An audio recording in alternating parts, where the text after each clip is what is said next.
Buenos días, colegas, amigos, invitados al Instituto de Física. Estamos aquí gracias a la invitación de la Academia Mexicana de Ciencias y del Instituto de Física, aprovechando una visita de Sir Chris Llewellyn Smith para que nos venga a hablar sobre el reto de la energía.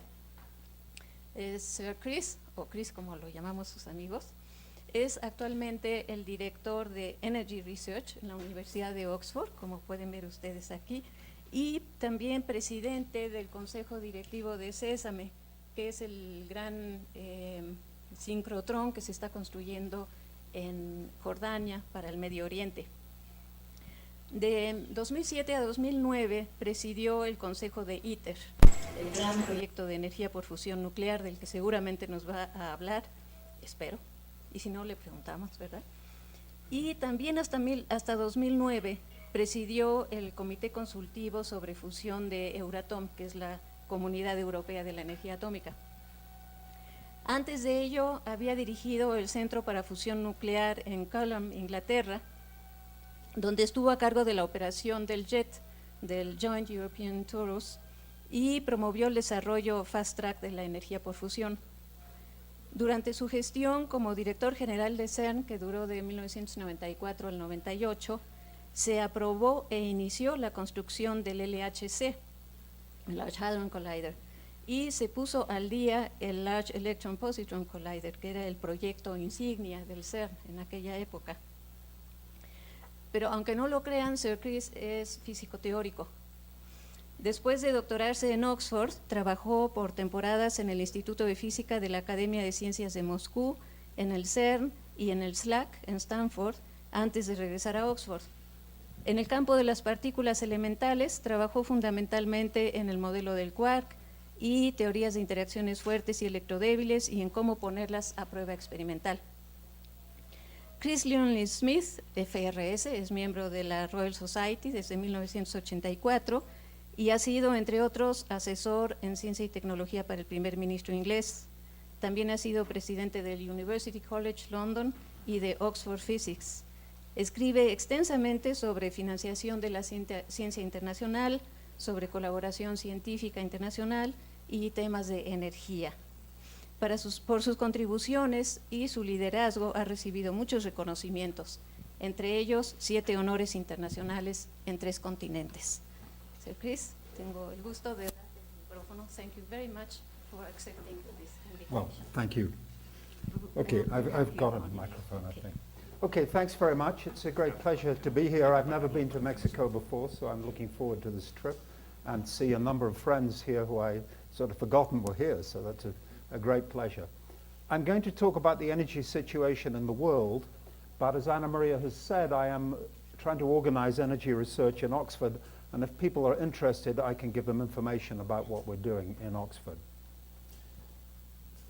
So I think the biggest challenge that we face is to provide sufficient food, water, and energy to allow everyone on the planet to live decent lives in a decent environment in the face of rising population, the threat of climate change, and sooner or later a decline in fossil fuels. Maybe 150 years ago, you could imagine that we would go back to relying on muscle power, human and animal, for all our energy. But today, that's obviously impossible. Without very large sources of external energy, we could not produce the food we need for the 7 billion people, rising to 9 to 10 billion, and or bring the food to them in the cities, nor could we bring water or sanitation. In fact, without large supplies of energy, civilization as we know it would collapse. So I think that energy is actually the primary problem and is necessary but not sufficient to meet all these other challenges. Energy itself is a means, it's not an end. The real thing is to give decent lives to everybody. But without energy, I don't think we can do it. The challenge is absolutely enormous. The International Energy Agency in Paris has taken to publishing scenarios in which they assume that all the brave statements made by governments actually happen. So governments like the UK's government has said they will reduce by 2050 to 20% of the present CO2. They don't know how to do it. They haven't taken any steps. But the IEA said, let's take that seriously and make a scenario where it happens. So taking all the pledges, which are supposed to save energy and reduce fossil fuels, they nevertheless find that by 2035, energy use is up 33% and fossil fuels up 23%. So that's not good enough. But it's very difficult. This means 70% more nuclear, that's possible. Hydro up 60%. Think of the civil engineering. So this is really difficult. By the way, this, of course, is from developing countries. The OECD countries are more or less constant. And it's needed to bring people in Africa, India, around the world out of poverty. So this is not good enough, but according to most observers, it's not going to happen. BP publishes every year an outlook which is not business as usual, but it's supposed to be as realistic as possible. And they think that energy use will rise by a bigger number, 39%, by an earlier year, 2030, with fossil fuels also up more by this earlier date. So it's going to be very, very difficult. I'd like to start with a few simple facts. We are using a lot of energy very unevenly, and the rate at which we're using it is around 16 or 17 terawatts. It's extremely difficult to understand that huge number. But it becomes easier if you divide by the population of the world. And you realize that we're using energy at a rate of 2.4 kilowatts per person. In other words, we're using energy at the same rate as 24 old-fashioned 100-watt incandescent light bulbs burning continuously for every man, woman, and child on the planet. And it's extremely uneven. Here's the USA at more than 4 times the world average, but it's by not the biggest energy user. The biggest energy user is Qatar at 760% of the world average per capita. We in the UK are about twice the world average, Mexico just below. And down here in Bangladesh, which is not the lowest, but one of the lowest, it's 1/50th of what's used in the USA. So it's extremely uneven. By the way, I should say here that most talks on energy focus on electricity production, and I will do that. But it's important to remember that electricity actually only consumes 35% of primary energy. The rest is in transport, heating, industrial processes. Nevertheless, it's reasonable to focus on electricity because if we had an unlimited source of electricity, we could do everything we do today, except flying. Even that we could do because we could synthesize hydrocarbons. World energy use, as I've said, is expected to increase around 40% by 2030, and this is needed to give better lifestyles to billions of people. And 80% is from burning fossil fuels, which is causing potentially catastrophic climate change and horrendous pollution. It's killing people through lung disease. And is unsustainable in the long run, because it's not going to be there forever, that's for sure. So I want to say something about what's happening in the developing world, and then something about where the rest of the 20% comes from, and then I'll say something about how long we can expect fossil fuels to last, and some things about climate change. So energy inequality, in fact, there's nothing new on this slide. It follows completely from what I said before. But the USA is at 4.3 times the world average. So everybody around the world who sees Americans on CNN, if they wanted to come to the US energy use, would have to go up 4.3 times world energy production. I don't think that's possible. And that's with the present population. When we reach 9 billion, it's 5.9 times. And even to reach European standards, very, very difficult. So there's going to have to be changes of expectations in the developed and the developing world, and we must learn to use less energy and develop major new clean energy sources. So where is the energy coming from? So this is a BP figure that shows the breakdown as a function of time, but BP don't put in this figure here. Something like 10% of the world's energy comes from burning rubbish and dung to cook on and things like that. And since there's not a commercial market for that, BP don't put it in. And in fact, out of this, the only thing that's in here is biofuels, 0.44% in the renewables. So this is the mix, and this is what's going to happen. But be careful, this gives you the impression that fossil fuels are going down. But this is a percentage, so the sum is fixed at 100%. Remember, the BP projection says the total is going up 39% by this date.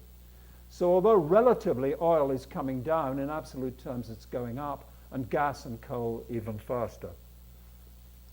Now we see here also the magnitude of the challenge. People would like to think that the bottom line here, geothermal, solar, wind, could replace fossil fuels. But to do that, it will have to go up a factor of 65.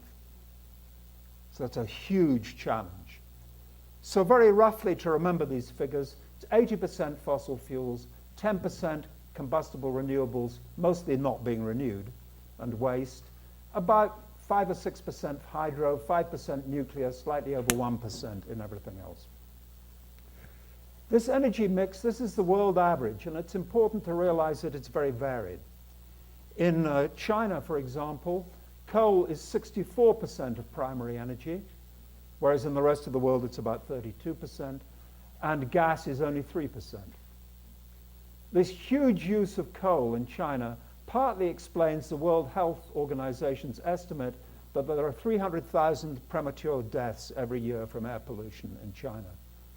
It's very hard to get an accurate number. The WHO keeps changing the total. It was giving 800,000 deaths globally. It's now giving 1.3 million. You're not really sure, but it's certainly a very large number. I'm going to come back later to nuclear safety. To kill this number of people, you don't need a nuclear accident, you need a nuclear war. So it's important to bear that in mind. Now, what about the future of fossil fuels? There's said to be a Saudi saying, my father rode a camel, I drive a car, my son flies a plane, his son will ride a camel. So is it true?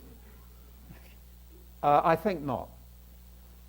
You've probably heard of peak oil. So peak oil is the phenomenon which has been observed in many areas of the world, first of all in the continental United States, later in the North Sea, in the UK, about 50 areas now. But for easy to produce oil, the sort of oil where you just stick a pipe in the ground and it comes out, when you're something like halfway through the total amount you can get out, it peaks and goes down. And the reason for that's very simple. We find the big oil wells first, and by the time we're halfway through, we're looking for smaller oil fields that are harder to find, and the pressure is dropping in the original big ones. So you can ask, is there going to be a peak for the whole world? That's difficult to work out because you have to estimate how much oil is there to be found, including bits not found. So the geologists tell you. Then you've got to decide how far can you go into the Arctic or off sea. So 10 years ago, nobody would have thought of going to 3 kilometers deep off Brazil, but now it's happening. And then you have to say, what are you prepared to pay? How much will the technology be cost? And what improvements will there be? But most people, this is a literature review, think that for conventional oil, it's quite likely that by 2020, and some people think it's already happened, we'll reach the peak of conventional oil. So the sun may be setting on conventional oil. But we are going into harder territory off Brazil and the Arctic, and there's lots and lots of unconventional oil out there. It's expensive, and extraction is currently expanding too slowly to mitigate a big drop if there's a peak. But maybe there'll be a technological breakthrough. Look what's happened recently with gas. We don't know.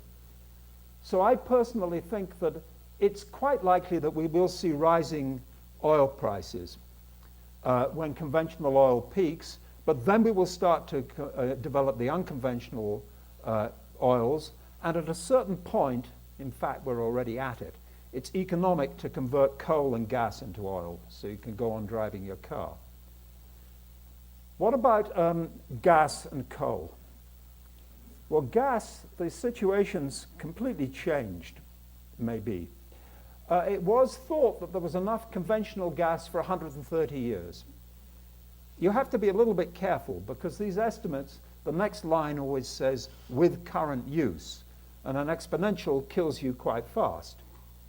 If you take the IEA's new policies scenario, which isn't going to happen according to BP, so this percentage will be bigger, 130 turns into 70 years.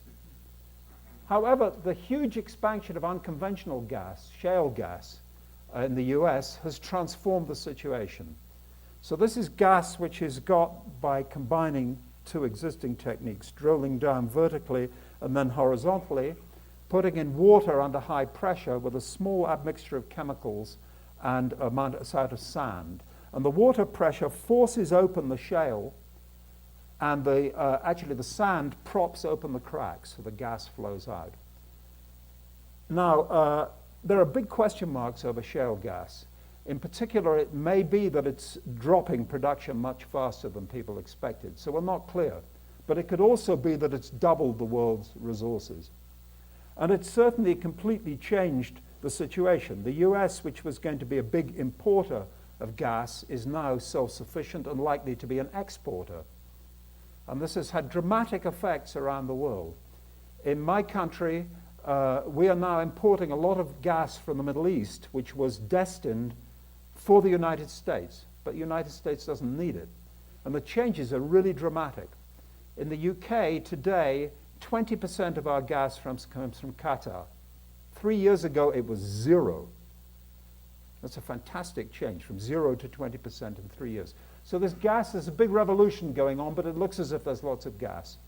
And coal, there are some people question this, but it looks as if there's really a great deal.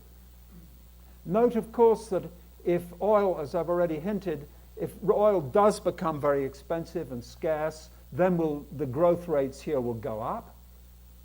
But there are huge quantities of unconventional hydrocarbons, oil, shale oil, it's not the same thing, methane hydrates. So my conclusion is don't be surprised if there's an increasing oil price, but at a certain point, people will start to turn gas and coal and gas into oil. And fossil fuels are able and likely to continue a dominant role, whether you like it or not. Now, whatever you think, if you look to the long term, the fossil fuel era is a brief episode in the history of the planet.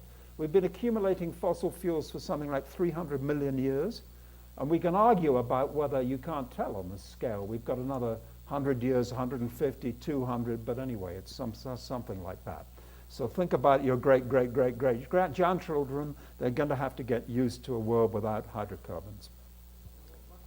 Yeah. If you talk about converting gas into oil, what kind of efficiency are people seeing? Oh God, I don't know the answer to that. It's quite high, I think. And it's been done, the South Africans did it on a big scale, especially coal during the apartheid era. I can tell you the cost, so that takes into account the inefficiency. For coal, it's about $80 a barrel. So one of the questions, since the oil price is above that, is why is it not happening?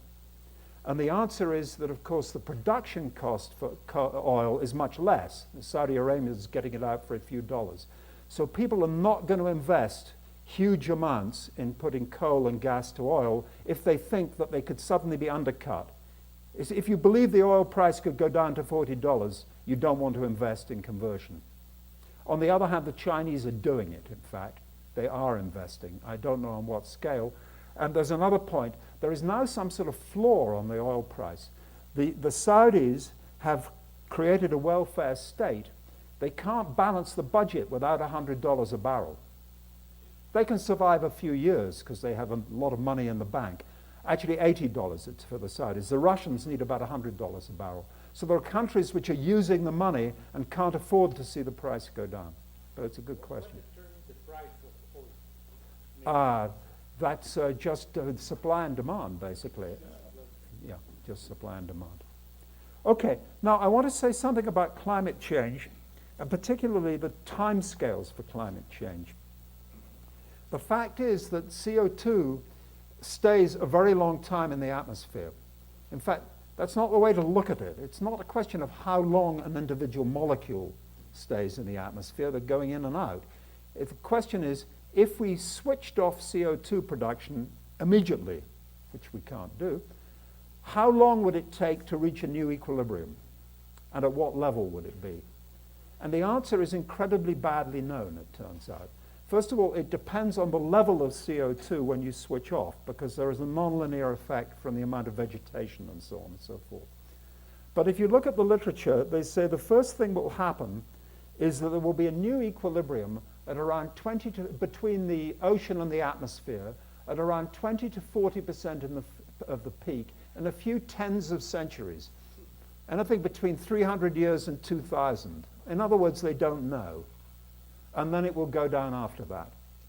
But the key point about this is that it's the integral. If you worry about climate change, which I do, it's the integral that matters. It's not the rate that we're putting it up. So slowing down can give us more time to find alternatives. But if we don't find alternatives, the same effect's going to be there. It'll be for our great-great-grandchildren rather than our grandchildren.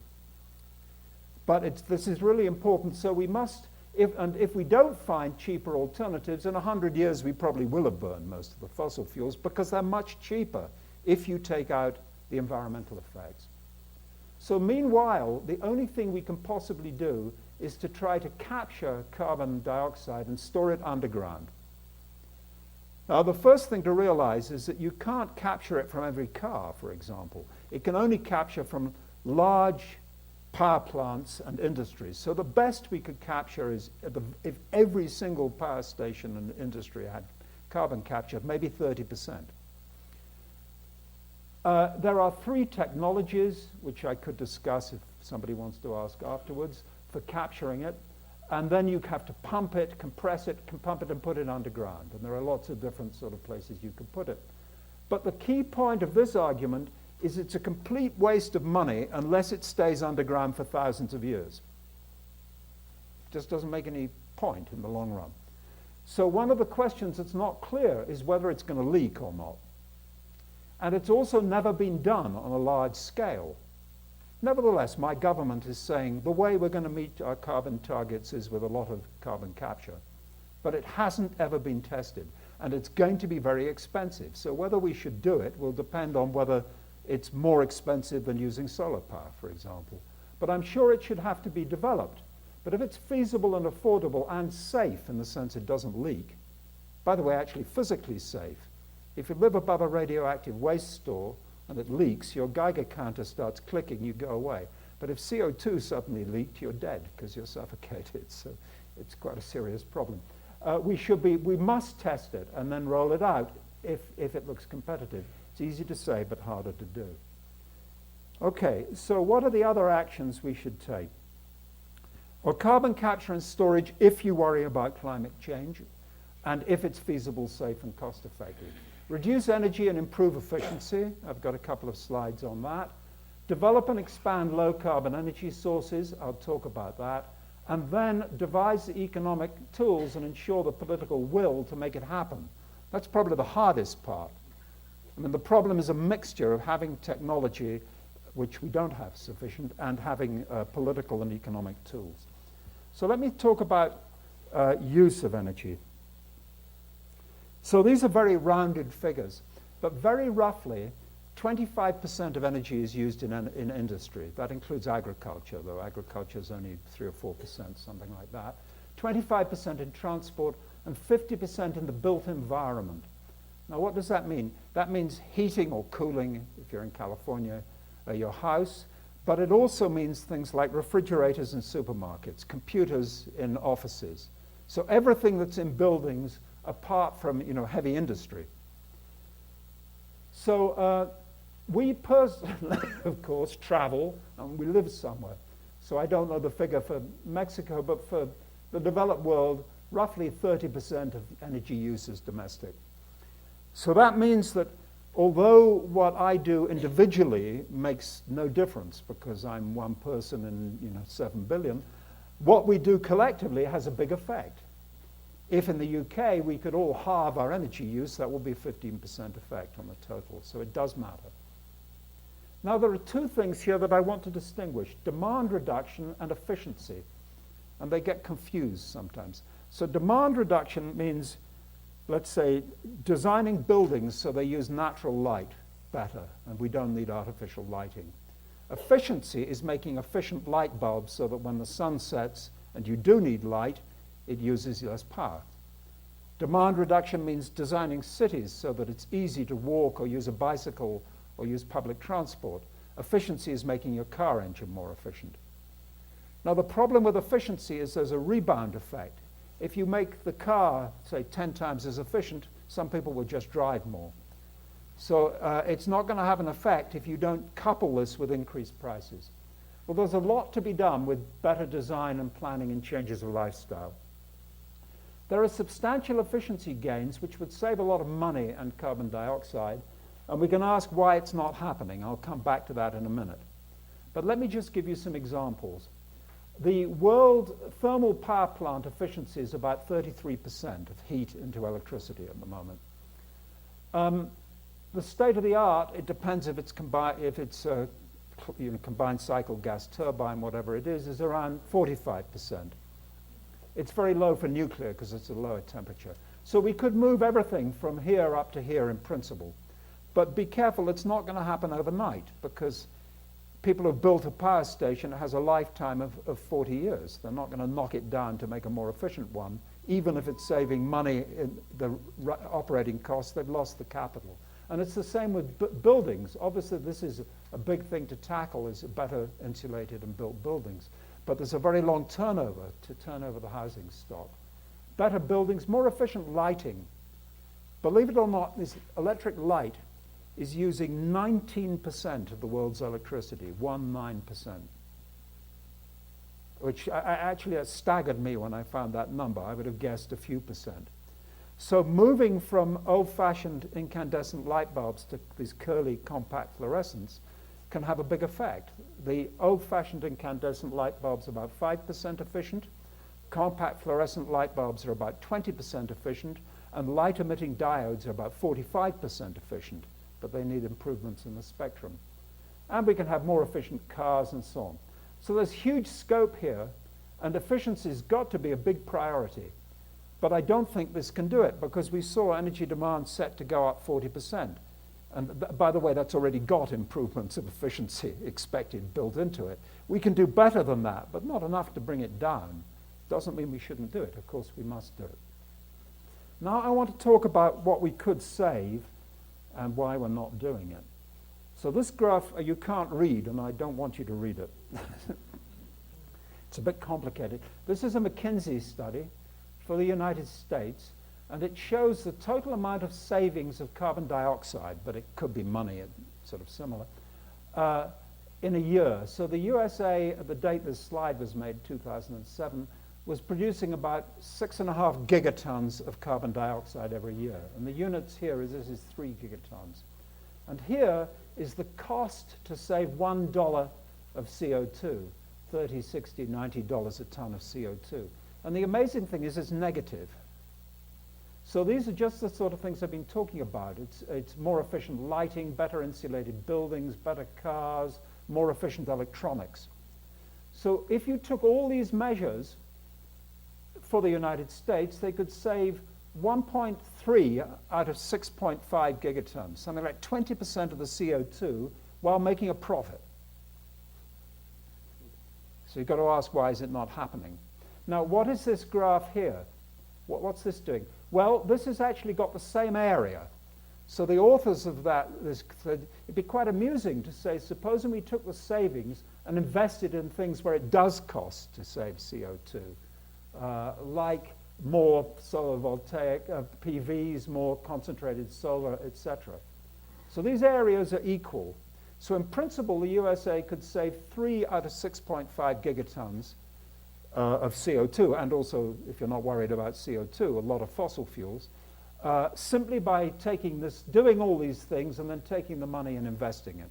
Of course, that can't happen, because these are different people. These are large power producers who invest here. This is a lot of individuals. So now we've got to ask, why is it not happening? If it's saving money, why are we not doing it? And the answer is, in the developed world, we're too affluent. And in the developing world, they don't have the capital. So this is illustrated on this graph. So this graph is for US passenger vehicles, and it's a function of the time from, I can't read it myself, 1975 up to about 2007. And plotted here is the vehicle efficiency. So this is ton miles per gallon for US cars, going slowly up, but steadily up, so monotonically up. This is fuel economy, which is miles per gallon. Well, the scale has been adjusted so that this sits on top of each other. Okay? And you can see in this period, every year the manufacturers made the engines more efficient and they made the cars more economical. And then it stopped. So why did it stop? The reason is there were mandatory corporate average fuel economy standards. There was a government law that the manufacturers had to make the cars do more miles per gallon. So they did. The law stopped, and the manufacturers said, hey, we can go on making the cars more efficient, but the customers are not demanding more miles per gallon. We'll put it into heavier cars. So the weight was going down, it went up again, with better acceleration. It's completely unneeded. It just makes traffic jams by people bunching and accelerating. So this shows that, there wasn't the demand for more efficiency. People are too affluent, Americans anyway, too affluent. They just prepared, if there was the demand, the manufacturers could have followed here. And by the way, if this fuel economy had gone on like that, that would have saved the United States the same amount of oil as is produced by Iraq. It's about $2 billion a day. So $2 million barrels a day. So this just shows that regulation is absolutely essential for affluent people. For houses and cars, we won't do it otherwise. And houses, there's an additional reason, that the people who build houses are usually not the people who live in them, so they don't care. So you've got to make a law that they've got to make them more efficient. So this needs regulation and cost to put it up. And in the developing world, the problem is lack of capital. If you're living on $1 a day, you don't spend $5 on a curly light bulb, even if you understand that in 4 months you will get your capital back. Because you haven't got, if you spend $5, you can't eat for the next 3 to 4 days. So we can do very much better, but there are big challenges out there. Okay, now I want to come to low carbon energy sources. So the question, today we're getting like between 13 and, it's a little bit out of date, between 13 and 14 terawatts from fossil fuels. And it's going up, as we saw. So the question is, what could replace this if we really seriously want to move away from fossil fuels? So I've tried to estimate the maximum amount we could conceivably get from wind, hydro, bio, geothermal, and marine. And these are in what's called thermal equivalent. So let's take hydro, for example. Hydro is producing about, on average, about 380 gigawatts, around the clock at present. But if hydro vanished, you'd need about a terawatt of thermal energy, because assuming 38% efficiency for the thermal energy. So I've put everything into the thermal equivalent, so you can, this is what you need to replace fossil fuels. So hydro, it's believed that we could get 3 times, the world could get 3 times what it's getting today. So we're getting about 1 terawatt thermal equivalent. We could add 2. Now, where does that number come from, the extra number? Actually, that one's rather easy. There are people who go around the world looking at all the places you could build a dam and have added it up. But should I believe them? Okay, I'm a theoretical physicist, so I ask, can I work this out on the back of an envelope? So you can do the following thing. You say, supposing all the rainfall that falls on land, that's about, on average, on the land surface, about 90 centimeters of rain every year, falls at the average height above sea level. It's 800 meters. What is MGH? It's 30 terawatts.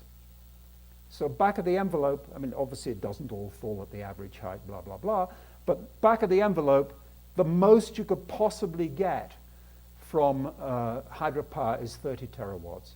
And in fact, since the turbines are inefficient, maybe 20 terawatts. So I find it that in electrical terms, people think they can get a terawatt, actually quite surprising. People think they can get 3% of the total, because half evaporates and transpires. But it's obviously not an overestimate, that's the point. Now these other ones are harder to get, especially wind, but you can look, what are the biggest enthusiasts of wind possibly claiming? Anyway, if you take all these numbers, they add up to about 7 terawatts. So there's a sort of half the energy. If we switched off fossil fuels, these sources have to go up by 30, have to double by 50, and so on and so forth. Supposing you could do it, you'd still be missing 7 terawatts. Why is it that you can have solar energy? I'm coming to solar now. Oh, I'm sorry. Because the only things left, so you ask, what did I leave out? I left out solar and nuclear. And they, in principle, can make it. So, but what the argument I'm trying to make is that we should do these things. I'm not against them, but they can't make it. We've got to have very large-scale solar and or nuclear, or the numbers just don't add up. By the way, expanding these sources, we also have to develop better energy storage and transport and so on and so forth, and the same is true for solar. So I now want to look at solar and nuclear. Well, solar, in principle, can easily provide everything we want. If you take the average solar flux at the Earth's surface, it's the average, and it's better at the equator. You convert it to electricity at 15% efficiency, which is available. 0.5% of the world's land surface will provide 20 terawatts, which is more than we're using. So in fact, these areas here are designed, they're quite big areas, but anyway, between them will produce 20 terawatts. But before you get too excited, solar today is producing 1/1000th of electricity. And electricity is only about 2 terawatts today. So there's a huge step. And the costs got to come down, and we need storage so it can run at night and so on. And transmission. You have the sun shining here, but I come from somewhere the sun doesn't shine. So can't use solar power without transmission. So the things we can do are photovoltaics. Currently, this was an International Energy Agency current number for 2008. It's come down a lot since then. I actually don't know how much, because people publish the cost of the solar cell, but you've got to put in the cost of the whole plant, the transmission, the cost of borrowing money, blah, blah, blah. Anyway, it has come down a lot. The Chinese halved the cost of solar panels since 2008. So that's one thing, and the storage here will be in hydrogen or maybe by synthesizing hydrocarbons. There's a lot of people who want to take hydrogen and CO2 and turn it into hydrocarbons. Solar concentrated, these things, which you can combine with thermal storage because you heat a fluid which then boils water and drives a turbine. The fluid has thermal inertia, so it keeps its heat, and you can put it in a big vacuum flask. You could also couple it with fossil or biofuel furnace to keep the power going after the sun sets. But again, the cost has to come down. But these really have to be developed, and I can't imagine that we won't in the future be getting a lot of our power from these places. But before we get too excited about the potential, there is a very, very long way to go. And the other thing that I had not come to yet is nuclear. So let me be a bit provocative. I think that nuclear should be expanded dramatically now. There's a new generation of reactors with fewer components, passive safety, less waste, more proliferation resistance, lower dyne times, working bigger percentage of the time, lower costs. What are the limitations? Proliferation of weapons.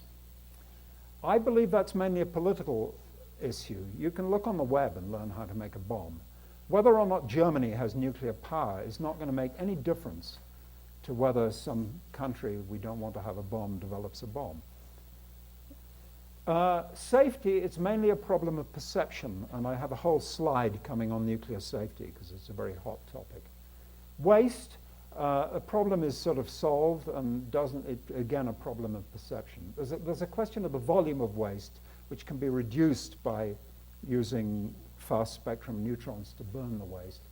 And there's uranium resources, but there's plenty out there. At today's use of uranium, there's probably enough for something like 500 years.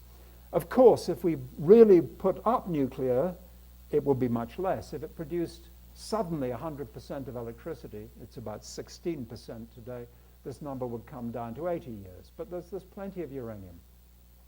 However, we ought to be looking at things which will produce less waste, reduce the risk of proliferation, and use uranium more effectively.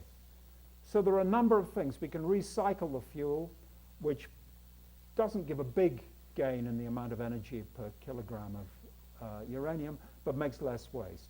Fast breeder reactors are really more efficient and can burn a lot of waste, but they're going to be more expensive. They're not quite as safe. They need development. And we can move to thorium reactors. There's lots of it, but they do have problems. I could answer questions on this later, and probably produce less waste, but they haven't been developed. And then there's fusion, which is intrinsically extremely attractive but needs development. Now, I want to talk about safety because, and also cost is seen as a problem. There are people who argue against nuclear on the grounds of cost. So I wanted to have a slide on safety and a slide on cost, and then, because it's less well known, several slides on fusion.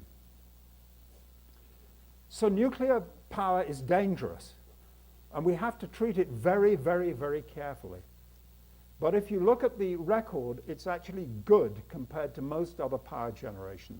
And I'll give you figures from other power generation systems in a minute. So let's look at the three biggest nuclear accidents that everybody's heard of.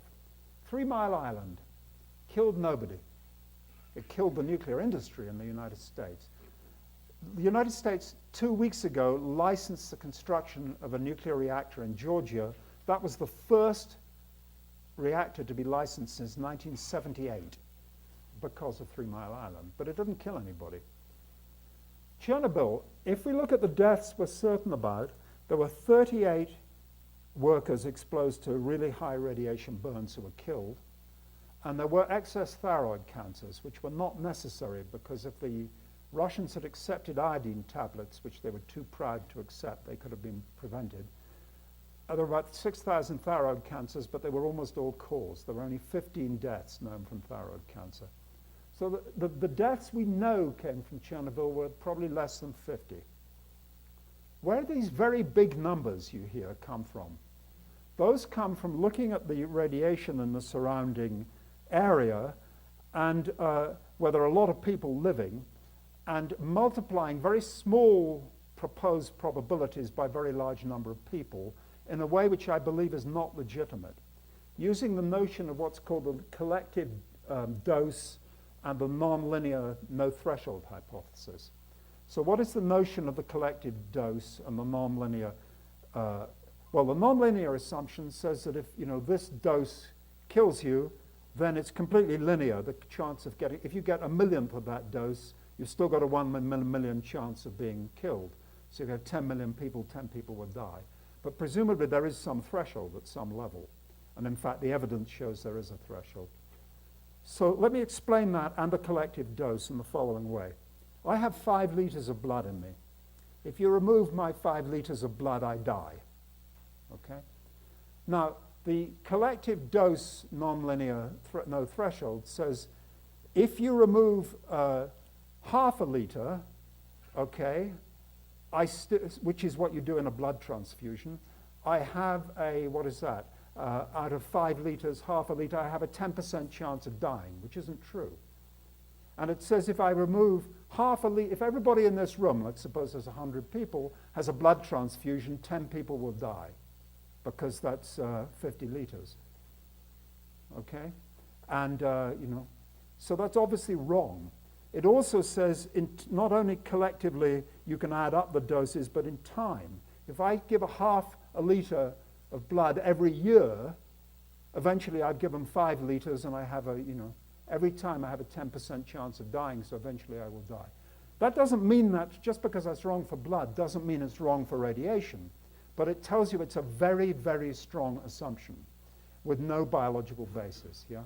That is only including the dead people, but what about the genetic malformations of people, healthy problems of people, not only dead people? Well, that roughly speaking, the chance of dying from cancer and getting cancer, your chance of getting cancer is about 40%. and your chance of dying from cancer is about 20%. So it scales with the same thing. All I'm saying is if you take this assumption, which I don't think you should, this is where you get large numbers, like 7,500.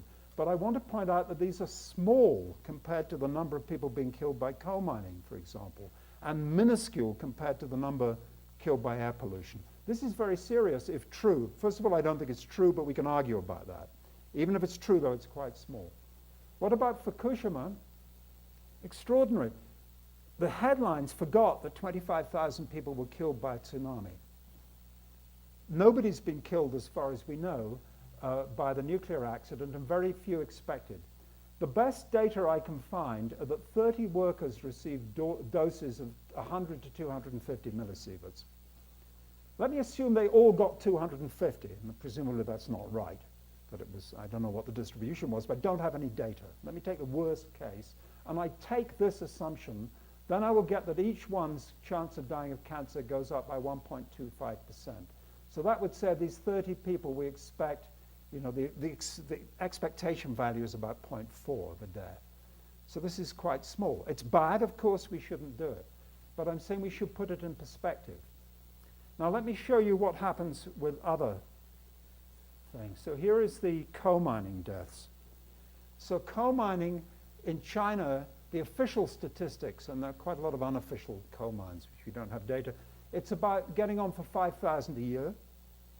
And it's even in the United States, where the figures are presumably more reliable, it's fluctuating around about 33 deaths a year over the last 10 years in coal mining.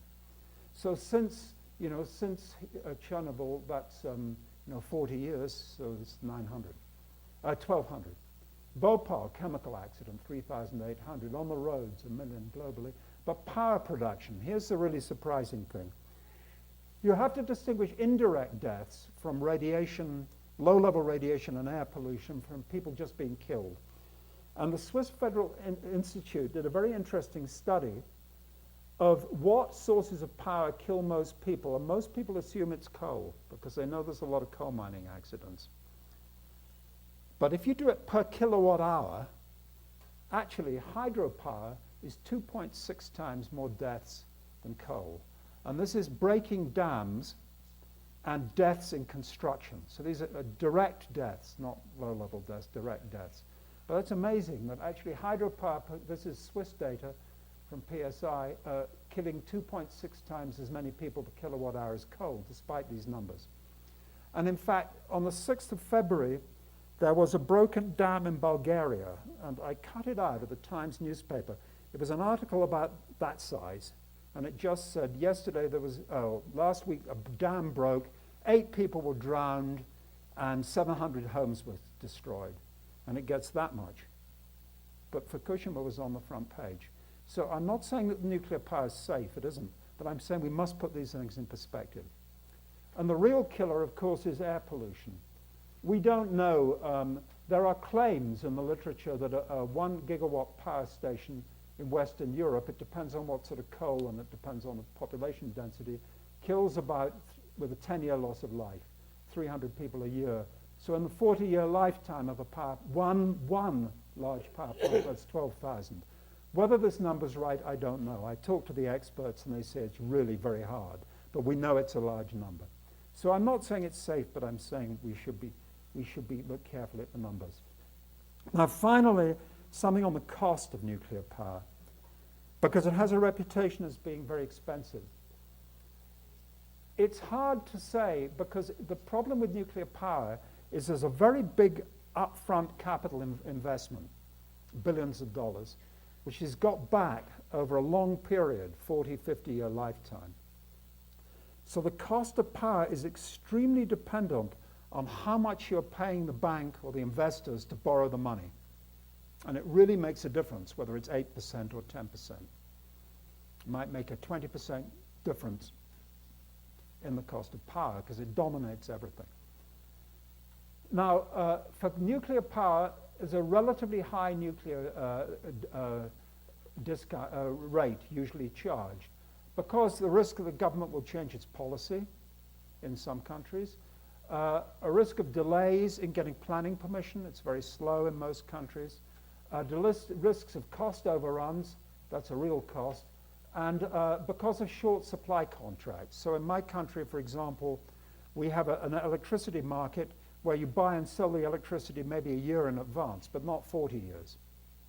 Whereas in France, where there's no risk of a change of policy, and they sign 40-year contracts, they claim that nuclear power is as cheap as coal and gas.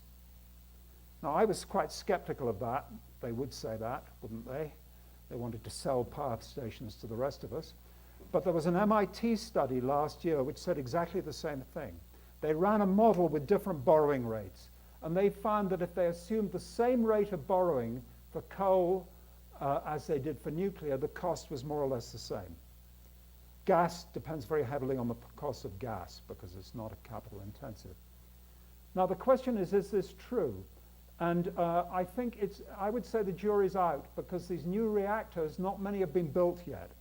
And the first ones in Finland and in France are going over budget and being delayed. But that's usual with the first ones. So what the US is doing, I think this is something Obama's got right.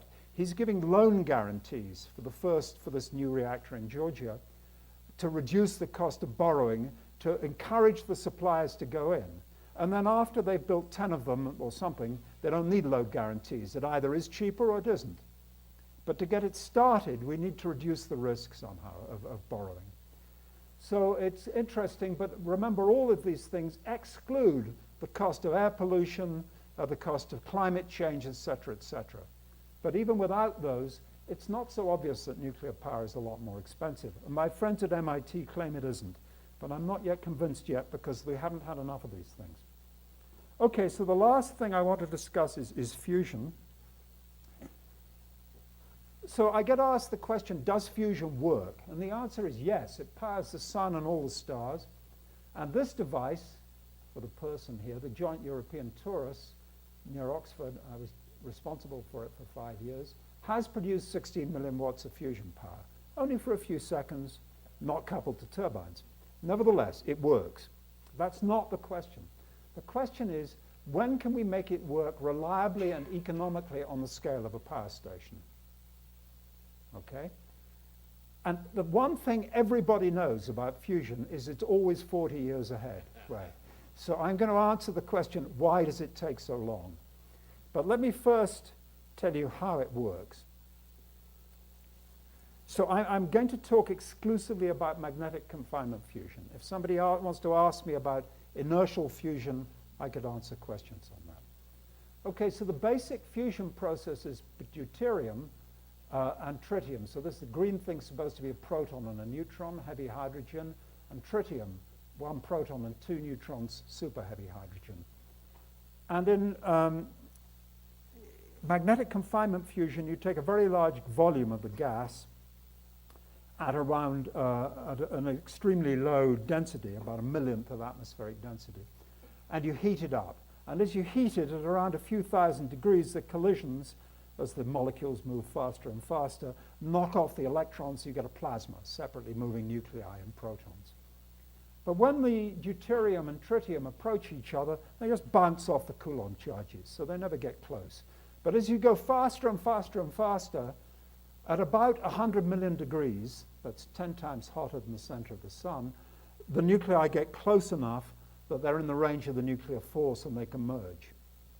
Actually, it's partly because there's a resonance in helium-5, and there's a very low Coulomb barrier in deuterium. Anyway, at about 100 million degrees, fusion happens. And what happens is fusion happens, and these protons and neutrons rearrange themselves into helium-4, which is incredibly tightly bound. It's a colossally large negative energy, and a neutron with 14 million electron volts. So that's 14 million times as much as the energy released in one chemical reaction, order of magnitude. So this is where the energy comes from. You have to heat a gas, then it fuses, and there's a lot. The helium is captured in the magnetic field that's keeping these things in, and the neutron flies out into the wall. It's stopped in the wall of the reactor, is the idea, and when it's stopped, it just turns into thermal energy. It heats a fluid, and that boils liquids and drives turbines. Now, where is the deuterium and tritium? Where are they coming from?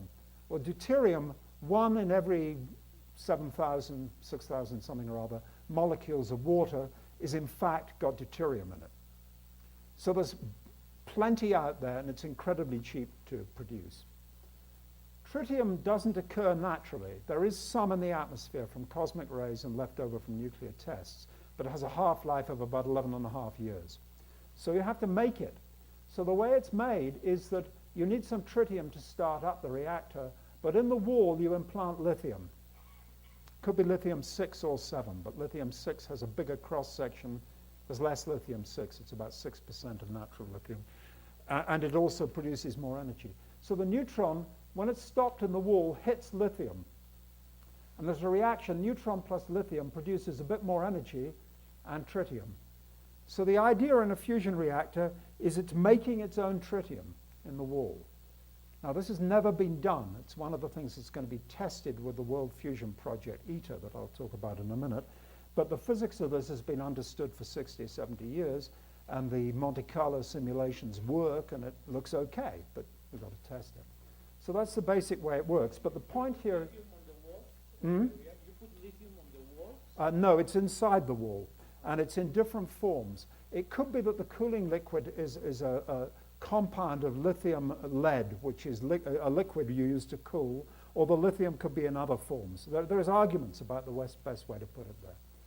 But the point here is that the raw fuels are deuterium and lithium. Okay, so now let me tell you, I've gone the wrong way. I want to go back for why it's taking so long. And the first reason is it is very difficult.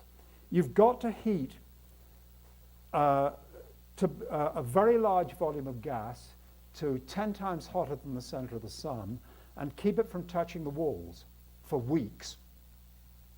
Now, we think we know how to do that because we've done it for 10 minutes or so.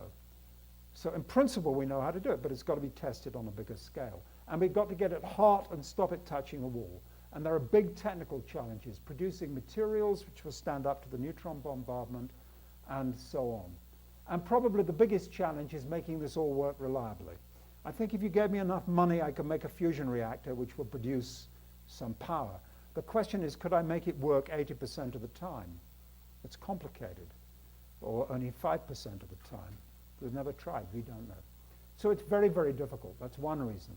The second reason is we cannot demonstrate it on a small scale. As you increase, we have to put in heat to heat up the gas, and then we get out heat from the neutrons. And the ratio of the heat out to the heat in goes up faster than the square of the linear dimensions. So this device, which is about 90 cubic meters, produced 16 megawatts, but it took 25 megawatts to heat up the gas. It wasn't a surprise, we knew that. So we want to go now to this next device, which is twice as big, so that ratio will go up a factor of 8. And in fact, to produce things commercially, you've got to go bigger than that. So if you can't demonstrate it on a small scale, otherwise somebody would have done it. I mean, in the late 19th century, if I'd wanted to convince you to invest in but the assumptions about funding. So there's a very big American study in the middle 70s that said that by about now they could have a demonstrator power station working. But it says that will only happen if we have this flow of funding. If you give us 20% less, it'll take another 20 years. 40% yes, another 50 years. It's been less than that. But the time has come. Anyway, if it's so difficult, why bother? And the answer is, there's enough raw fuels for millions of years in the case of lithium and billions of years in the case of water. In fact, here's the gee whiz figure. The lithium in one laptop battery, together with 40 liters of water, allowing for all the thermodynamic inefficiencies, will produce 200,000 kilowatt hours of electricity. That's the per capita electricity production in the USA for 15 years and in Mexico for 100 years. So the lithium in one laptop battery. Actually, I did that calculation about 5 years ago. I expect laptop batteries have become more efficient, so I'm not absolutely sure it's right. But it's the right order of magnitude. So that's why there's enough for billions of years. With no CO2 And it makes radioactive products in the walls, but typically you can choose the materials half-lives of 10 years. So it's a problem for our children, not for our great-great-grandchildren. So this tells me you've got to try to do it until or unless you had a barrier. So where are we? So the next step is indeed to build something twice as big in every dimension. It's called ITER, the International Tokamak Experimental Reactor. Here's the typical person. This is about 900 cubic meters now. Here are the countries involved, representing more than half the world's population, about 80% of the world's wealth. And I chaired the council of this lot for 2.5 years. It was a complete nightmare. They'd never worked together in this configuration. And it's been subject to all sorts of political delays. Anyway, the aim is to demonstrate integrated physics in a burning plasma on the sort of scale. It's not really big enough to be economical as a power station, and it doesn't have turbines, but it will have power station conditions in it. The idea is to produce at least 500 megawatts for about 50 megawatts going in of heating power. And it should start in 2019, a burning plasma around 2027. So how long is it going to take? So we need about 10 years to build ITER, but you're not then going to rush out and build a power station. You want to operate it for 10 years to be sure that it's doing everything. So 10 years to build, 10 years to operate. In 20 years, we either will or will not have confidence to build a real power station, a demonstrator. So in 20 years, we'd be ready to build a power station, provided that in parallel, we've done a lot of development work on the materials, the reliability, and so on. So in 10 plus 10, 20 years, we're ready to start building. Take 10 years to build. In 30 years, we could, in principle, have the first prototype putting power on the grid. The trouble is that this work is not being funded adequately, so this is probably going to be wrong, like the previous predictions, which is ridiculous, because there's no point investing in fusion badly. We're not doing it for the intellectual interest, though it is intellectually interesting. The most stupid thing is to put a lot of money into fusion, but not quite enough. We should either do it properly or not at all. So my conclusions is it should be possible to make a fusion power station. What isn't clear is whether we can make it reliable. That's going to be the hardest thing. And competitive, and we don't know with what. But I'm certain that we must pursue it because the potential is so big. And it should be done on a world scale, and that's what's happening.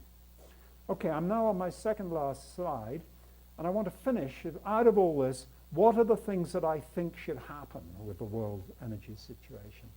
Well, better planning to reduce demand, and particularly in the countries that are developing, which in some sense are causing the problem because they're using more energy, but that's great that they're developing. Of course, we're all pleased that living standards are going up in Africa and so on. But we want the cities in Africa, which are growing very rapidly, please don't let them turn into Houston. You know, let them turn into compact cities where people walk and bicycle or use public transport. Avoid the mistakes that the developing world has made. Stronger regulations. I hope I convinced you with this slide of those two curves. Absolutely essential to make us use energy more efficiently. But that won't happen without a lot more money, energy prices going up, which will be politically very difficult. And personally, I think a carbon tax, not these cap and trade systems. Because if people are going to invest in new power sources or carbon capture, for example, they need to be confident about what the price will be. If they're told there's going to be a market in CO2, it may be this, it may be that, they're not going to risk their money. They need to have guarantees from the government the price of energy is going to be at least, you know, whatever, X in 10 years and more in 20 years. Absolutely essential. And here's something I haven't talked about. Unbelievably, the world is spending about $400 billion a year in subsidies for fossil fuels.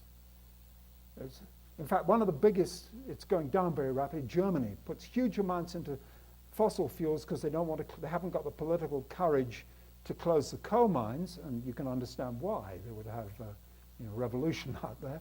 But they're also putting huge amounts into subsidizing renewables. But these have to go. And by the way, the only justification, sort of moral justification, for subsidizing fossil fuels is to make it possible for poorer people to have energy. But the International Energy Agency, from whom I got this number, thinks that only 8% of this 400 billion is actually benefiting the world's 20% poorest. It's a colossal subsidy for the relatively rich, bringing down things. So that has to go. And if there are poor people in the world, let's fix that, but not by lowering fuel costs for everybody. That doesn't make any sense. We need more subsidies. Maybe take some of this to launch, probably to roll out the next generation of nuclear, make more renewables and so on. But I believe we've got to be very careful with subsidies. We mustn't let them distort. In the end, the market's got to choose the cheapest solutions. So they've got to be phased out.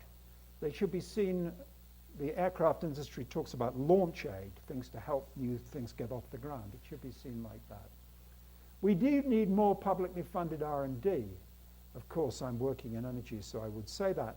But it's interesting that after the oil shock in 1972, the world's energy R&D budget, publicly funded, which is the only long-term one, shot up to about $20 billion a year, which is more or less what it is in today's terms.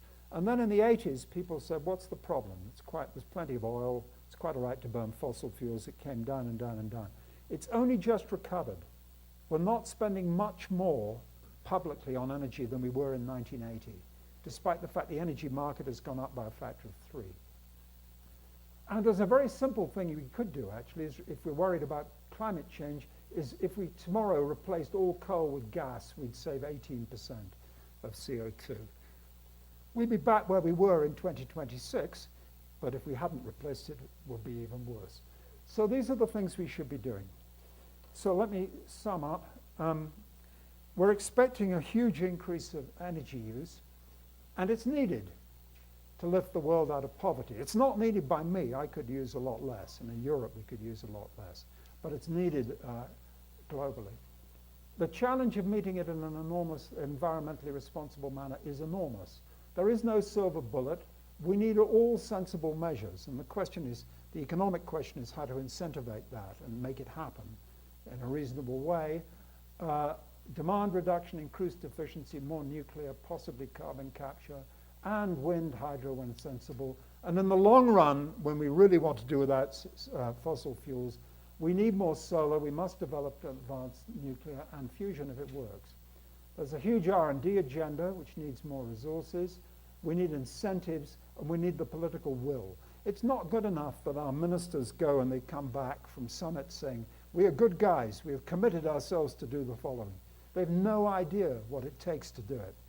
And we have to do something now, otherwise there could be a Malthusian solution, which would be a catastrophe. Thank you very much.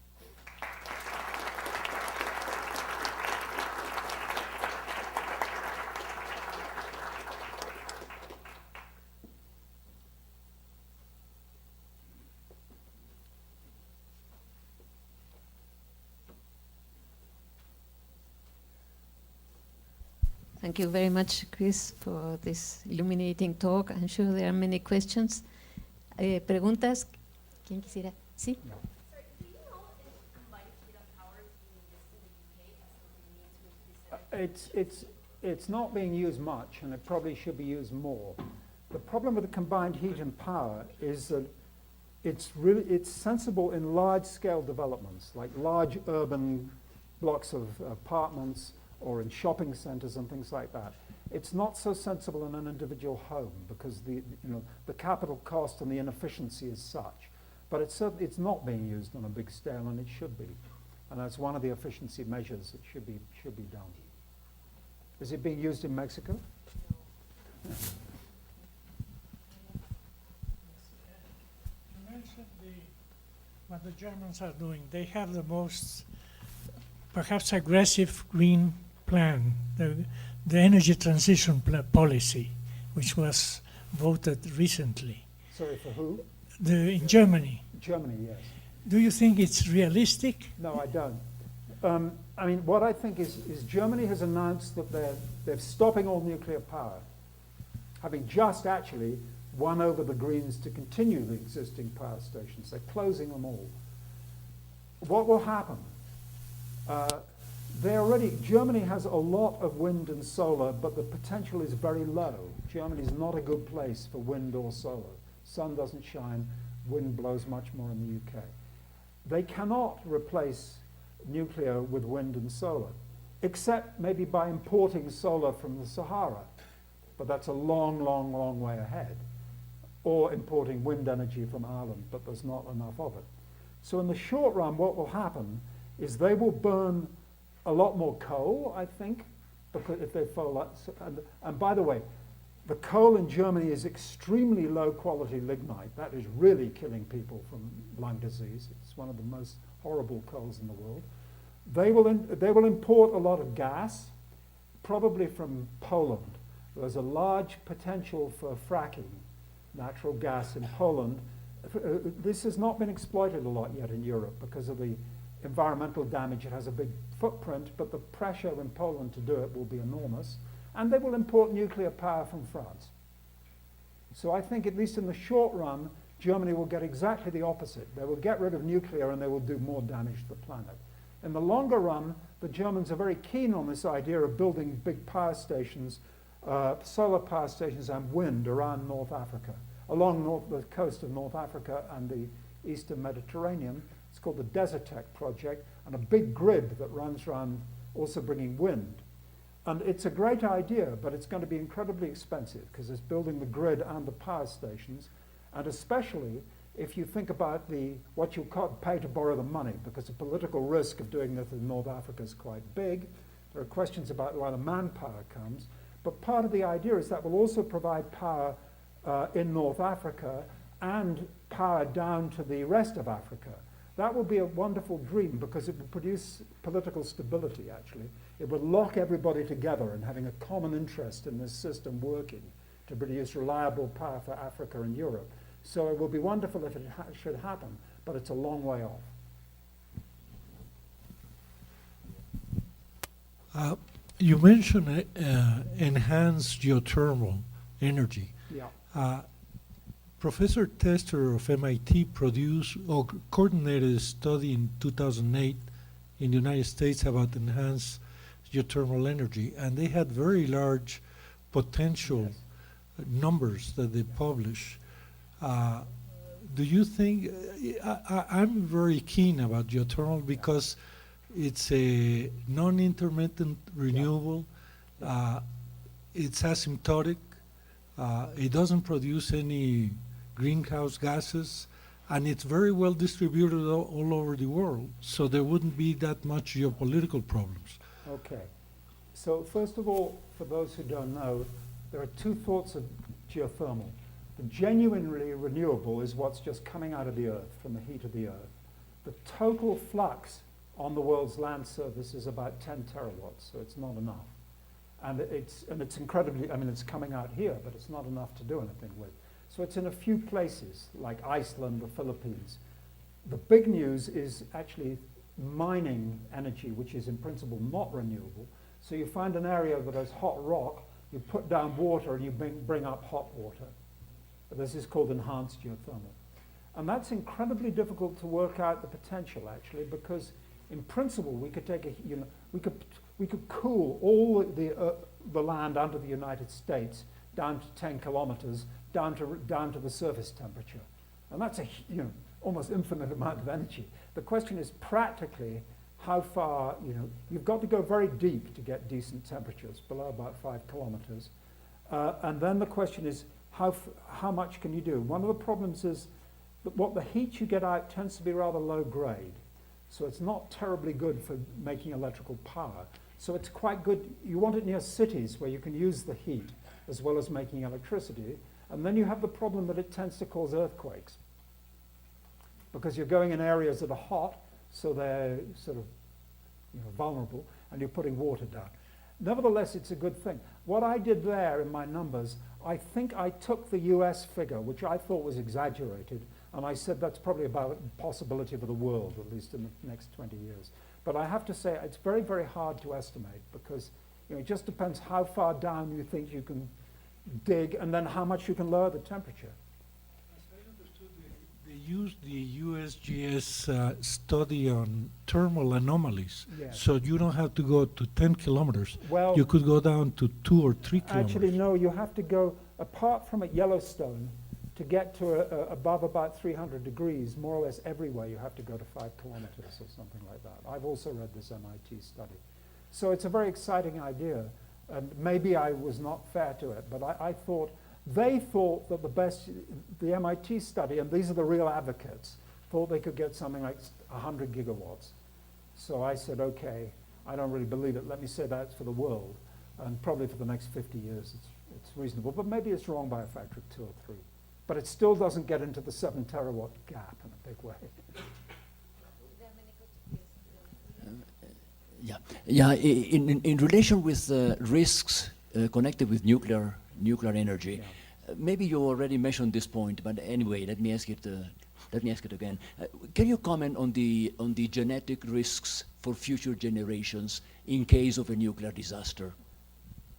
Okay, so this depends on damaging DNA, and it actually means damaging DNA. DNA normally repairs itself.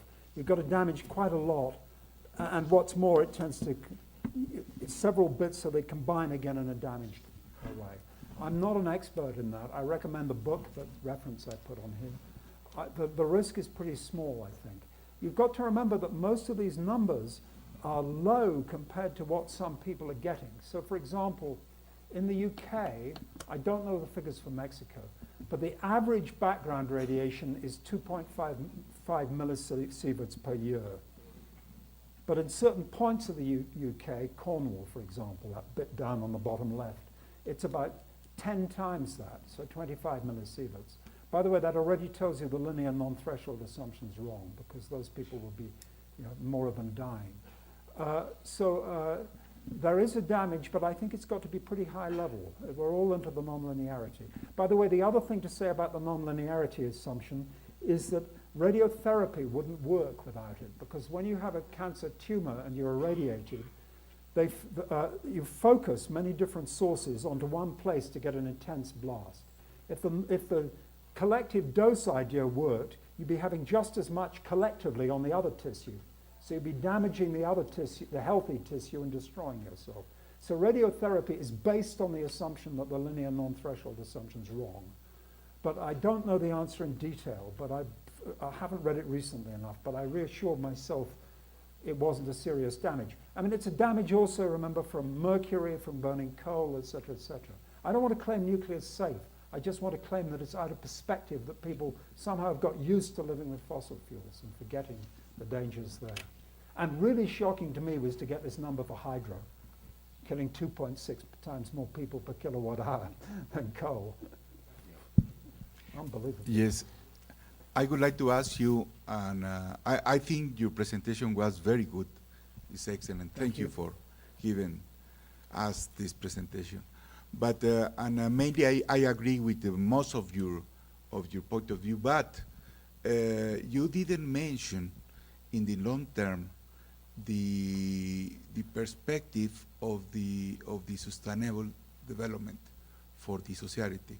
You mentioned the ending period for the fossil fuels. You mentioned that 30 years for oil, 130 for gas, and 200 for carbon. And also you make the statement that for the next decades, for sure we will have, we need to deal with hydrocarbons. Yeah. But in the long way, we need as a civilization to have a sustainable source of energy. And for sure, you mention and you make a very strong point in solar and in nuclear and mainly in fusion. But in the actions that you are putting, I think that renewables, not just solar, but also wind and also oceanic energy. Right. You didn't mention too much about oceanic.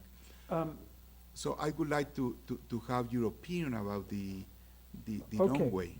Well, I'm certain I put it here. We need more wind, hydro, biofuels, and marine. The problem is, when you add up the numbers, they don't reach what we're using from fossil fuels. And no, I was taking what is the maximum hydro I can imagine, the maximum wind I can imagine. Okay? But when So you- they don't make it. That's my problem. Maybe I'm wrong, and somebody should prove me wrong. No, but in your graph in solar, you say you was very clear. Solar is good enough. Solar, With solar on its we own can- is enough yes, to provide exactly. everything we want. The In problem is the principle. price of the technology. And to get it transmitted to places where the sun doesn't shine and to use it at night, which is also a matter of cost. If we were prepared to pay, we can live with solar.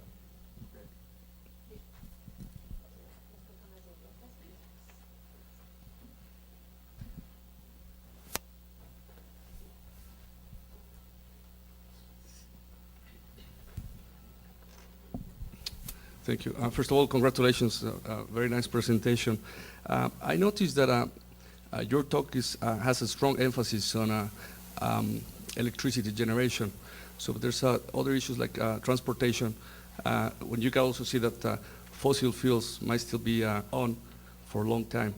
I wanted to ask you about your opinion on enhanced oil recovery, carbon to liquids, and hydrogen. So what's your opinion in terms of scope and the time that we can see them applied massively?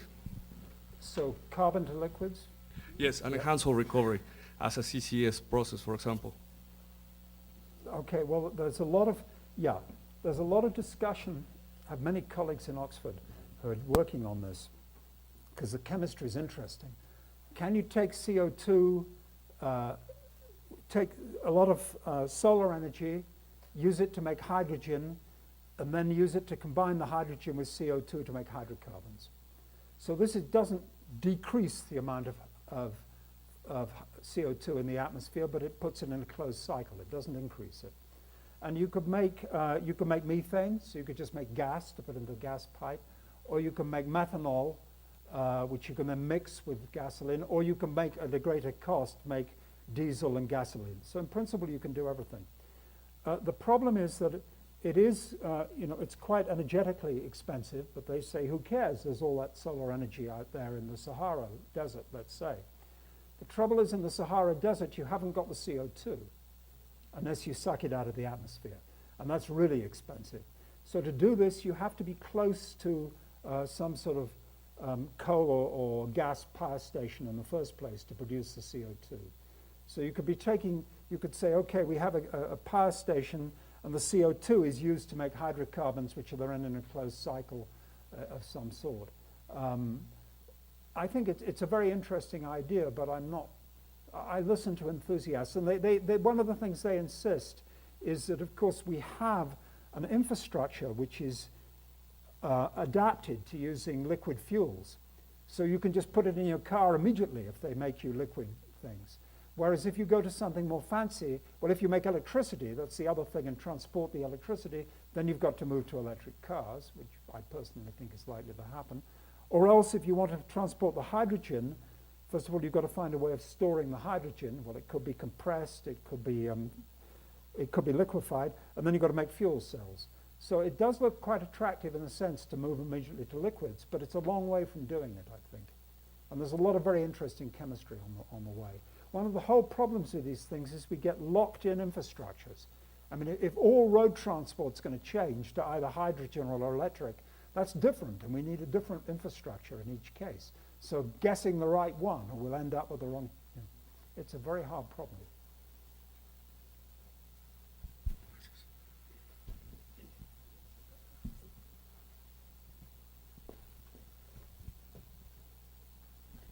You justified the number of years for fusion to be somehow working. What is your estimate for solar energy to be a real large percentage of the energy needed? Because prices are going down. They are. And the technology is going up. So Okay. what's your estimate? I don't have a good answer. In fact, we're organizing the week after next a conference on just that topic, so maybe I'll be a better answer. One of the difficulties is we could say, let's go and invest in very large-scale solar today, the whole of North Africa. But then in 5 years, you'll be saying, oh, but the technology's got better. So there's a difficult problem of judging when to really scale up. So you have to look at the learning curve and ask how fast are the costs coming down, and at what point should we say, that's it, now let's invest on a huge scale. And I would think we're within 5 or 10 years of that probably, because the first big stations are being built in Spain with thermal storage right now. By the way, the Spanish government has a big problem because they'd offered colossal subsidies to encourage people to build these big solar power plants, and the uptake was much bigger than they'd expected. So now they're trying to get out of the subsidies. So they have big legal problems. And in fact, the solution, I don't know, maybe somebody here knows, they can't back off on the subsidies, but they've said, okay, we will still pay the subsidy, but we will buy less energy from you. So this investment is made and not used, which is really, really stupid. Another thing, by the way, since we mentioned Spain, in Spain, because of the fall of the price of gas recently, there's been a huge increase in gas for making electricity and a decline in the use of coal. Spanish government has just increased the subsidies for coal in order not to have political problem with the coal miners. So, the politics of this are very, very complicated. But that was an economical problem, not Yeah. an energy problem. That's not a, that's a, So that's, the economy of Spain goes down because Yeah. because well, I mean, the Spanish economy the is, energy problem for that that's country. right. Not quite the- No, that's right. But I mean, I think we're getting there. The solar voltaic is falling enormously rapidly. But the American companies claim that the Chinese are subsidizing it. We don't know how true that is. We'll have to see. If they are, they can't do it for very long. But they've certainly bankrupted all the American companies. Yeah, you mentioned one of the problems to stop this nuclear energy was these accidents that happened. But also there were some problems with the nuclear waste, Yeah. which in your talk you said that was technologically solved. So I don't know if you could comment on this problem. Okay. So what happens with nuclear waste is you take it out of the power station and it's put in a sort of swimming pool for some numbers of years to cool down. And then later it's put into blocks. It's vitrified with glass into solid blocks. And then eventually the idea is we store it underground in Yucca Mountain in the US or wherever. That hasn't been done yet. And the difficulty is the volume of storage. And there are two things you can do to get that down. One is to wait longer before you put it underground. Because the thing that makes if you put it, in 30 years underground, let's say, there's still a lot of relatively short-lived isotopes, strontium and cesium and so on, decaying, which are making a lot of heat. And you need a huge volume of space to keep it cool. But now people are saying, well, maybe that was a bad idea. We wait for 120 years, and then we can put it more compact. The other thing is that you can do is if you can use fast spectrum reactors, fast breeder reactors, not necessarily fast breeder reactors, but with a higher energy neutron spectrum to destroy the transuranics.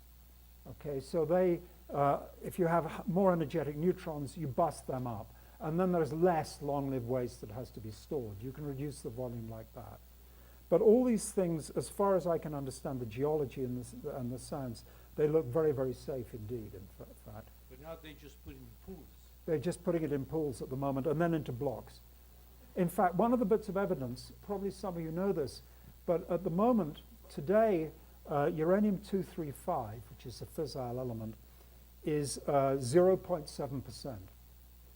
But if you go back in time, 3 or 4 billion years ago, it was about 5%, which is what you need to make a reactor.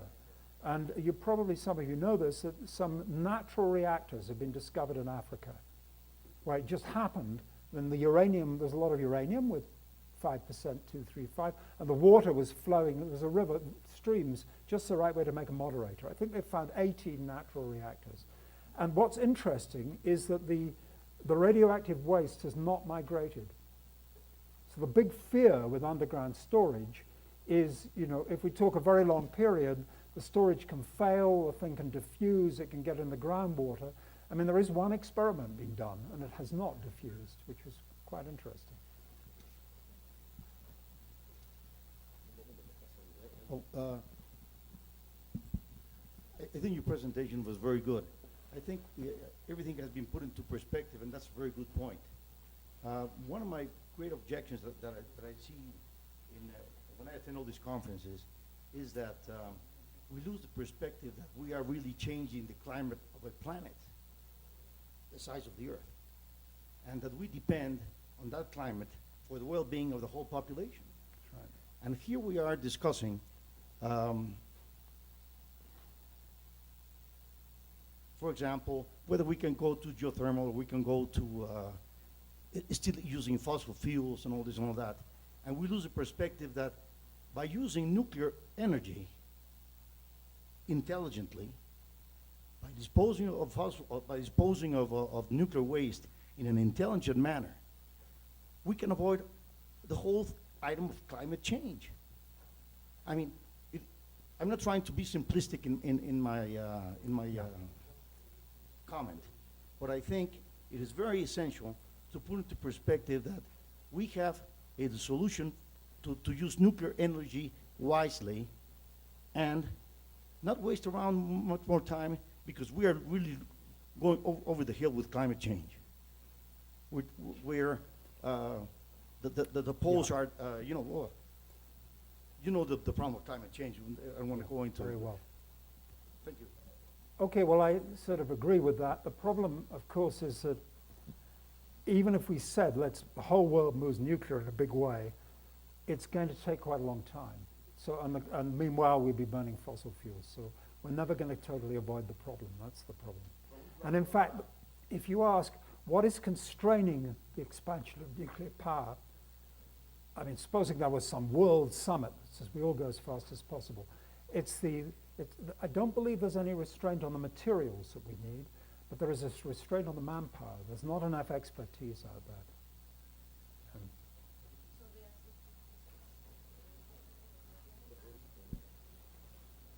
Well, maybe I don't need a mic. I can hear you. I don't know about other people.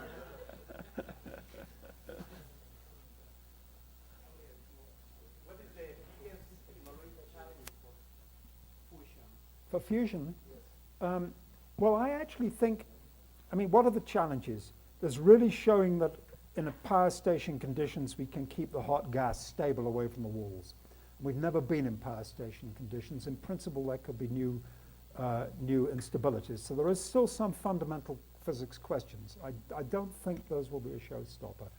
After that, it's going to be the problem of whether we can keep the containment, holding it away from the wall, going for several weeks. And that's a problem mostly of technology, of the reliability of the systems. And then there are problems about the materials for the walls. So all these problems, we think we have the solutions, but there's a lot of the problems. So whether we really have the solutions, and they've never been tested. And for me, the big problem is systems integration. I mean, it's interesting. I mean, a fission power station is a very trivial device. It's a box of burning nuclei. But as recently as the 1970s, well, it's recent if you're my age, as recently as the 1970s, if we looked at the world's nuclear power, the average operating time was less than 50% for a trivial thing. Now, this fusion is much, much more complicated. You have to keep it hot, you have to drive an electric current, blah, blah, blah. So, but technology moves on. So if I wanted to attack fusion, my attack will be, you will never make this work reliably. But that's not a theorem in either direction. I mean, I'm old enough to remember if you went on holiday, your car broke down 4 times and you had 3 punctures. It doesn't happen anymore. But that's mass production, of course. Now I have a mic. Well, there is a political question and a naive argument. Suppose you run a country like Mexico, and you want to take a decision whether to go nuclear or to go solar or whatever. And you sit down and think and say, well, what would be the source of energy that would be best for my country? and you say, well, there are, you just take two basic statements. You say, well, if I own or have free access to the technology, that's one plus. And then if the fuel, if I have free access to the fuel, that's another question, because that gives you somehow sovereignty. So if the technology, if you own or is feasible that you can handle the technology, that's one. And then if the fuel is also within your reach. Now, I wonder, now let's talk about Mexico again, and then we say, well, you take solar, or you take any other, well, fossil fuels and so on, and all of those somehow fulfill the two requirements. Yeah. We have lots of fuel, of fossil fuels still, and if you take renewable, we have a lot of sun, Yeah. and all these things. But now you go to nuclear, okay? And you say, well, nuclear is fine, okay? It's something that we already have a plant, two plants in Veracruz. But we would never master the technology, because now you see now Iran trying to master the technology and having all these problems, so we'll never do. So we are always going to have to buy the reactors. And then you will never master the fuels, because we don't have, in Mexico it's proven that we have very few uranium for this business. And you cannot even think about developing the technology for reprocessing because of the same argument. So this is a political issue that I'm sure I'm applying to Mexico, but you can generalize to, I don't know, to many other countries. What do you have to say about that? Well, actually, first, you say you've got no uranium. Have you got thorium in Mexico? I don't know. My I mean, feeling is that we don't have... Probably not. I mean, a country which has a lot of thorium but rather little uranium is India, actually, so they are developing it. Well, I think, I'm not so sure that you have to keep importing the nuclear technology. You'd have to import the fuel, that's for sure, if you don't have it. But I think it's not so, nuclear fission, fusion is another matter. That's very high technology. But fission was high technology 50 years ago. It's not such high technology now. So I think you could do that. On the other hand, you want to be the most efficient and so on and so forth. So it would seem to me that solar will be is the thing that, for Mexico, you've got lots of solar. And you have, you could be a test bed of them producing it as a model for other people. But there's another question there, which is a philosophical question, or political, which is actually, should we be deciding in a given country, top down, this is the right energy mix, and then we go out and make it? Or should we be saying, let's decide what we want in terms of carbon dioxide, security of supply, and can we invent market incentives which make the market choose it? So then the market will decide, is in fact solar or wind better? And these are different philosophies. And one of the difficulties is that actually no one's really done the experiment with the market. I mean, my country in principle has the most liberal energy market in the world, but the government keeps meddling.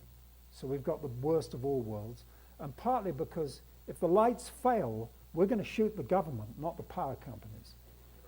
And it's a public good to keep the lights shining. And up to now, nobody's really had the courage. For example, a very nice thing to do for power plants, I've forgotten the number, I think every kilowatt hour produces 650 grams of CO2, something like that.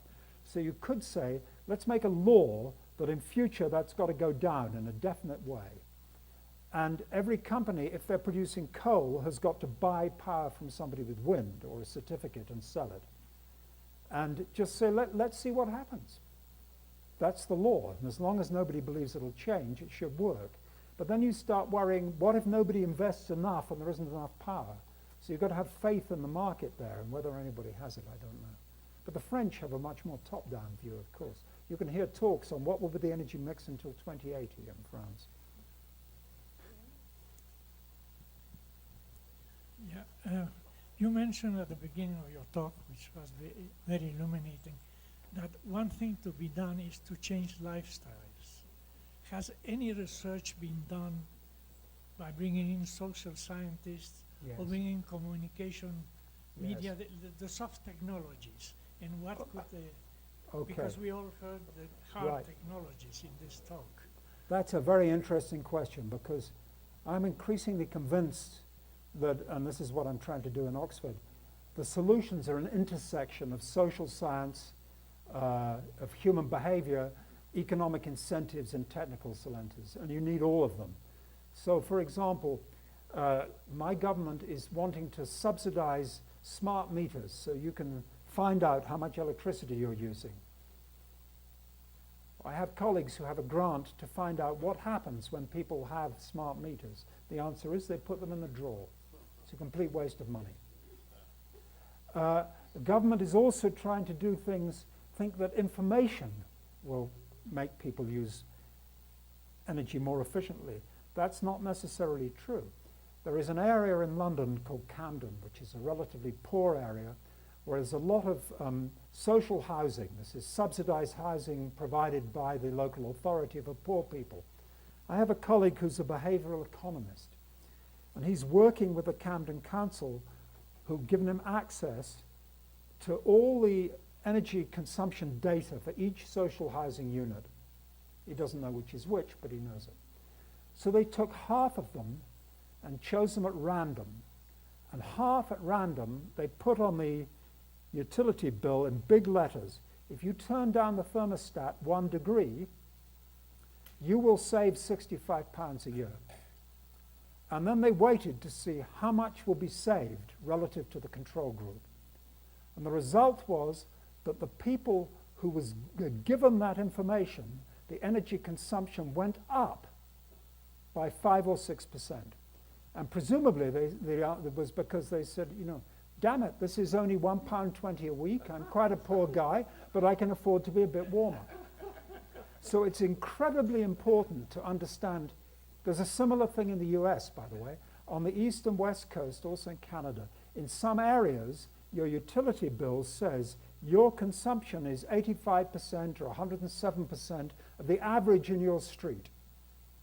If that information is given in a neutral way, it tends to put energy consumption up, because the people below the average think, oh, you know, I'm a mean guy, I can afford to spend a bit more. So you have to couple that with saying, probably climate change doesn't work in the US, with saying you are using 110%. If everybody was like you, there would be power failures. Could you try to be more economical? And for the people below, a message, you are really helping. And the evidence seems to be with the right words, simply that information can save about 2%. So human behavior is really important, and not guessing how people will behave, but going out and measuring it. And all these things have to be put together with the economics and the technology. I see there are still 3 questions, if you agree. Yes? I'm happy, Next one would be Lucas. if the audience is happy. I want to ask you about the pollution balance for things like modern lighting fixtures, LED, or the fluorescent lighting instead of the old incandescent lighting.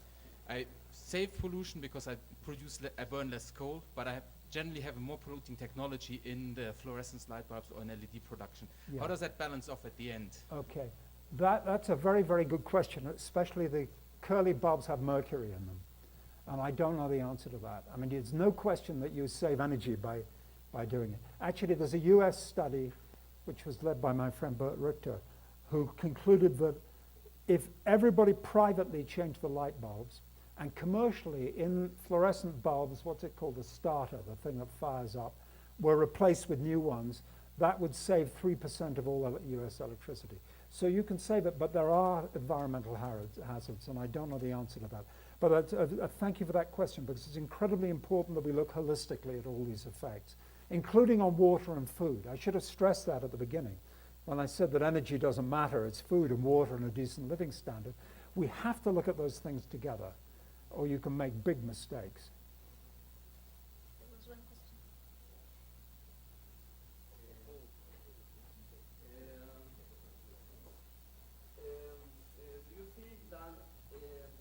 nuclear power and nuclear energy is the future for the economy and the mankind or humanity.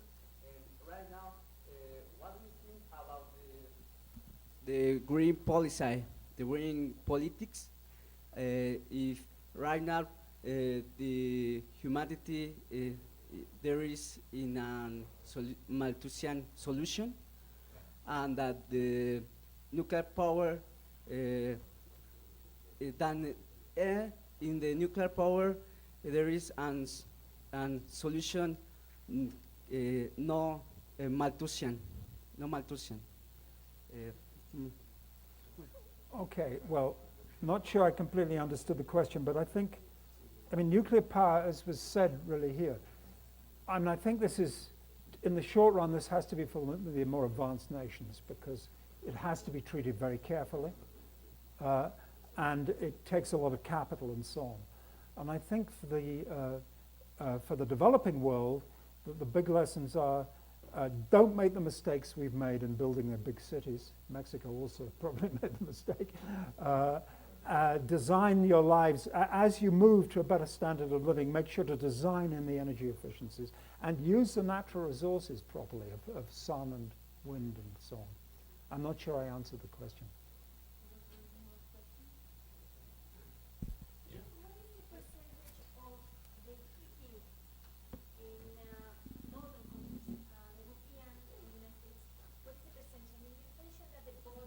Yeah. Actually, it's a good question. I don't know the answer to that. I suspect that it's similar. Something like that. I mean, I think of this very big 50% in the built environment, probably a large fraction of that is in heating and cooling in hot countries. And in fact, there's a piece of academic work that needs to be done. After the Fukushima problem, the Japanese turned off all their nuclear power stations, although many were not damaged. So they went to 85% of electricity. And the question is, and they've survived. Now, some of the things were things they could have done anyway. So it's a law, you're not allowed to turn on the air conditioning below 27 degrees or something like that. They could have that law any without Fukushima. How much of that, how much of the loss of electricity have they absorbed in measures that could have been taken anyway, and how much has actually resulted in lost economic production and falling living standards?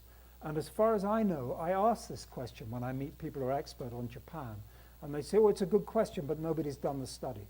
But we've really had a controlled experiment of people forced to save electricity.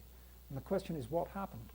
And we could learn a lot, and a lot of it was, I mean, air conditioning is a big one.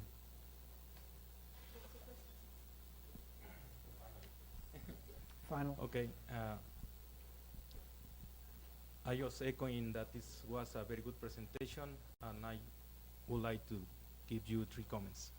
First of all, in the information that I manage, only 1 people died in Fukushima, and that was related to industrial safety accident. So for the 27,000 people died by the earthquake and the tsunami, only 1 was affected as a consequence of that. Second, the German Chancellor, I agree, is having a wrong politics because at the same time, as everybody knows, 16 people died eating pickles, and she don't shut down the importation of pickles. And later on, they need to, as you mentioned, look back again nuclear because it's the only base load. And that brings me to the Arturo question. Right. To take a decision, you need to consider sustainable, green energy, and also base load. So to make a sustainable environment, you need to have base load energy. And the only base load energy so far is fossil and nuclear. So all And the hydro. Yeah, and hydro as part of the renewables. But in the case of Mexico, we don't have these kind of resources as Brazil, for example. And looking for the, let's say, the technology, as in other cases in other countries, everything depends of the cost of the new units, because that depends on the volume. If a country decides to implement a very robust nuclear program, that means not only 1 unit. You need to talk about 10 units, and then you can start to thinking in processing your fuels or become more independent. Right. That is the lesson learned from Right. Japan Right. or Taiwan or even Korea, that Yeah. they learn from other technologies and now they are building and designing their own reactors. No, that's completely correct about, I mean, the UK's nuclear power program has been an economic disaster because every time they build a different power station, and you better go out and decide, this is what we want, we build 10 of them. And then you do get the economies of scale and you're learning that you don't have the cost overruns and so on. I think just one final remark, if I could. One of the interesting things is trying to understand why it is people are so frightened of nuclear. And there is something very, very interesting. If you look at public opinion before and after Fukushima, there's only one country in which support for nuclear has gone up, and it's the UK. And I don't know why. I mean, in the US, it's gone down, but it's still very, very high. I mean, before Fukushima, the public support for nuclear was about 75%, much bigger than in the 1990s because of 9/11. They want to get out of having to import oil. But it's gone down to 65%. In the UK, it's gone up, and I really don't understand why. A possible reason is that there was a very prominent Green who wrote an article saying, this accident has changed my attitude to nuclear power. So you say, oh yeah, God, I've heard this before. He's become even more anti. And this guy, he wrote, he said, look, he said, now I'm really in favor of nuclear. Before I was neutral. He said, you take, this is the word he used, a crappy old 1960s power station, you throw it at the biggest earthquake, the biggest tsunami you could think of, in fact, bigger than they thought of, and you make every possible mistake which they made, and nobody's been killed. This is obviously quite a good technology. It's a very good argument. But whether that has changed public opinion, there's a really interesting study of why has the UK become more favorable. I don't know.